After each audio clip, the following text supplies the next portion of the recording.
Okay, how's it going, guys? I'm just working on my painting here, and I thought I'm gonna call it A Mother's Eyes, because for some reason this painting that I'm working on reminds me of my own mum when she looks at me sometimes. So obviously I've been working on this painting for a little bit now, so you've probably seen it, but this is the progress that we've made so far.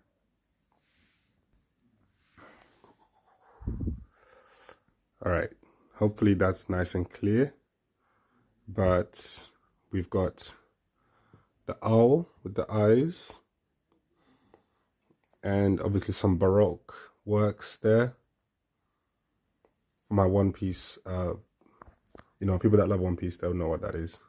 We've got a black rose there, and I'm still debating what I'm going to do about the other roses. But yeah, so A Mother's Eyes, I guess, is what I'm going to call this.